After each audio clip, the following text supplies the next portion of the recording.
I was shock to know कि almost हर culture में दुनिया एंड्स विद अ फ्लड।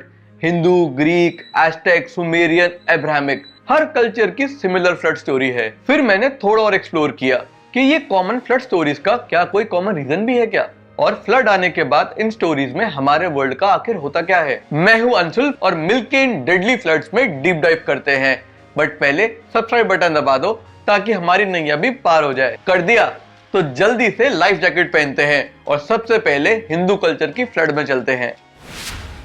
एक बार एक छोटी सी फिश एक पायस मैन मनु के पास आई एंड उनसे हेल्प मांगी कि वो उन्हें बड़ी फिश से बचा ले। And being a helpful man he helped. फिर हर दिन उस फिश का साइज बढ़ता ही चला गया, मानो कॉम्प्लान का ऐड कर रही हो।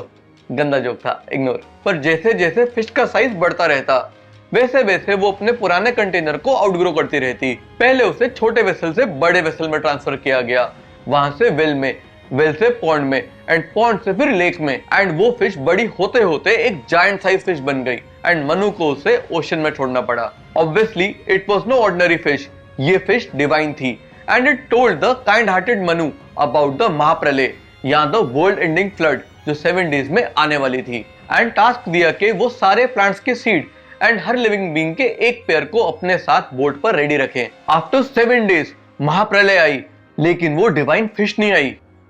मजाक कर रहा हूँ, आई थी यार। महाप्रलय आते ही वो डिवाइन फिश वहां आई एंड मनु और उनके साथियों को सेफली माउंट मेरू के टॉप पर ले गई। एंड फ्लड रिसीड करने के बाद मनु रीस्टार्टेड द वर्ल्ड। इस स्टोरी की और भी कई सारी रिटेलिंग्स है, जैसे इस फिश को हिंदू गॉड विष्णु का एक अवतार माना गया है and some more.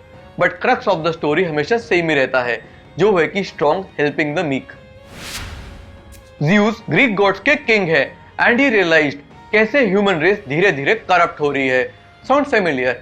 But back to the story. पर वो जल्दबाजी में रिएक्ट नहीं करना चाहते थे, इसलिए he went to the land of humans in disguise. Straight away he went to King Laocoon. But the king was suspicious कि ये गेस्ट शायद ज़्यूस है, क्योंकि वो ह्यूमैनिटी के ऐसे टेस्ट लेते रहते थे। एंड एक चीज जो ज़्यूस को इम्प्रेस करती थी वो थी अच्छी मेहमान नवाजी। And to impress Zeus the king went out of the way. I mean बहुत ही ज्यादा out of the way. He served him human flesh as food, thinking के सरदार बहुत खुश होंगे, शाबाशी देंगे। पर सरदार ने तो उन पर बिजली गिरा दी। Seeing the food Zeus got really angry and decided कि ह्यूमन रेस जीने लायक नहीं है। सबसे पहले he punish the king by turning him into a werewolf. And उसके बाद to eliminate humanity from earth Zeus ने नॉन स्टॉप बारिश बरसाई। एंड फिर इट स्टार्टेड फ्लडिंग एंड सब अंडर द वाटर सिंक करने लगा। बट तब तक टाइटन प्रोमेथियस ने ह्यूमैनिटी को सेव करने का आइडिया क्रैक कर लिया था। By the way not related, but Prometheus was the one जिसने ह्यूमंस को क्रिएट किया था एंड फायर दी थी, जिसके लिए he got punished bye Zeus. It was more like दोस्त दोस्त ना रहा वाला सीन। एनीवेज, जैसे ही प्रोमेथियस को ज़्यूस के प्लान का पता चला, he told his son Deucalion to build an ark, यानी एक शिप जो उसे और उसकी वाइफ को इस फ्लड से बचाएगी। और ऐसा ही हुआ। 9 डेज और 9 नाइट्स तक आर्क सेल करते रही और फिर फाइनली माउंटेन टॉप पर जाकर सेफली रुक गई। जैसे ही रेन्स रुकी, the couple stepped out of the ark and respectfully paid homage to Zeus. इस ईगो मसाज से Zeus was satisfied and told them the way to bring back the humans. इतना ड्रामा क्यों किया? अगर वापस ही लाना था तो? Crazy God logic. ज़्यूस ने उन्हें स्टोन्स उठाकर बैकवर्ड्स फेंकने को कहा।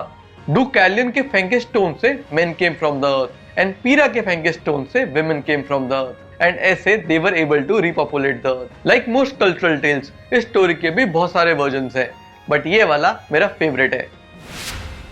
एपिक ऑफ गिलगमेश के बारे में आपने सुना ही होगा। उसे दुनिया की ओल्डेस्ट रिटन एपिक माना गया है एंड उसमें हमें मिलती है Sumerian flood story. We are told कि there was a time when earth was overpopulated with humanity. मुझे तो आज का टाइम लग रहा है। तब सुमेरियन गॉड्स ने अर्थ को इस ओवरपॉपुलेशन से फ्री करने का सोचा। बताओ कैसे? फ्लड की वीडियो है, ऑब्वियसली फ्लड लाके। बट एक सुमेरियन गॉड थे जो ह्यूमंस को पसंद भी करते थे।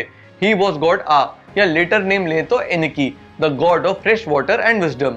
वो एक ह्यूमन उत्तरापिष्टम के ड्रीम में आए and warned him about the flood and Utnapishtim quickly swung into action. अपने साथियों के साथ मिलकर उन्होंने जल्दी से क्या बनाई? गेस करो। हाँ, आग यानी शिप। देखा सब कितना सिमिलर है। फिर हर लिविंग बीइंग के एक पेयर के साथ उस पर सवार हो गए।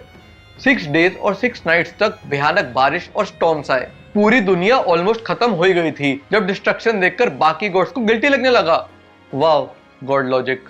And on the 7th day God stopped the rains and the storms. चलो, देर आए दुरुस्त है।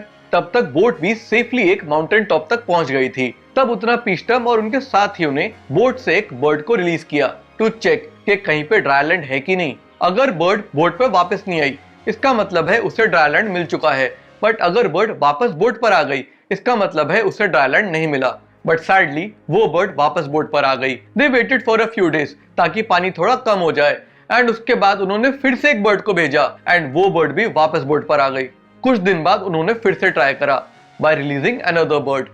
बट लकीली इस बार वो बर्ड वापस नहीं आई। एंड धीरे धीरे सब लोग बोट से बाहर निकलने लगे। एंड बाहर निकलते ही Utnapishtim made a sacrifice to the gods to thank them. And gods भी उससे इंप्रेस हो गए एंड उसे इमॉर्टैलिटी गिफ्ट करी। चलो एक फन फैक्ट बताता हूँ।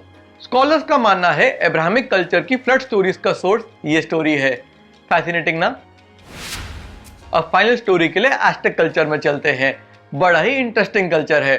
बट फ्लड की स्टोरी तो यहाँ भी है। एस्टेक कल्चर में दुनिया 5 सन्स में डिवाइडेड है, जैसे हमारी युगों में। बस समझाने के लिए बता रहा हूँ, लिटरली मत लेना। उनके हिसाब से अभी की दुनिया 5th सन की दुनिया है। एंड ये फ्लड 4th सन की दुनिया में आई थी, जब टोलॉक मेन गॉड हुआ करते थे। उस टाइम गॉड्स को लगा कि ह्यूमंस बहुत विकेड हो गए हैं, इतने कि वो उनकी वर्शिप तक नहीं करते।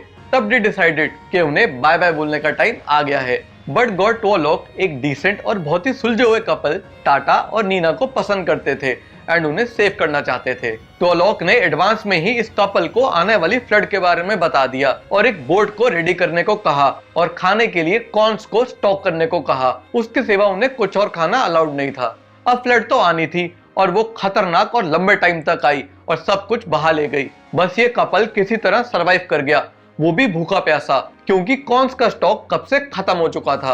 फाइनली फ्लड को रिसीड होता देख the couple became hopeful and एक फिश को देखकर they became really excited.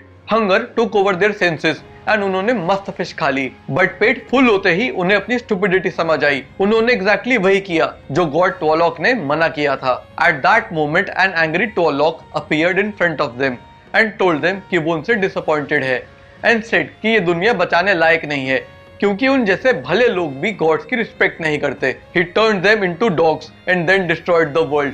Just a curious question, पहले डॉग क्यों बनाया? Weird God logic. कुछ ऐसे एस्टेक कल्चर का ये पीरियड ओवर हुआ। अब ये फ्लड हर कल्चर में हुई और स्टोरी टेलिंग से स्प्रेड हुई या ट्रेडिंग से स्प्रेड हुई। थ्योरीज तो बहुत है बट सच कोई नहीं जानता। पर हाँ, हैरान और फैसिनेट हो सकते हैं इतनी सिमिलैरिटीज देखकर। बट फ्रेंड्स, माय एडवाइस है स्विमिंग नहीं आती तो सीख लो, ताकि नेक्स्ट टाइम ऐसी कोई फ्लड आए तो काम आ जाए। बट उससे पहले वीडियो पसंद आई तो लाइक करो, सब्सक्राइब नहीं करा तो सब्सक्राइब करो। मैं भी स्विमिंग सीखने जा रहा हूँ। बाय।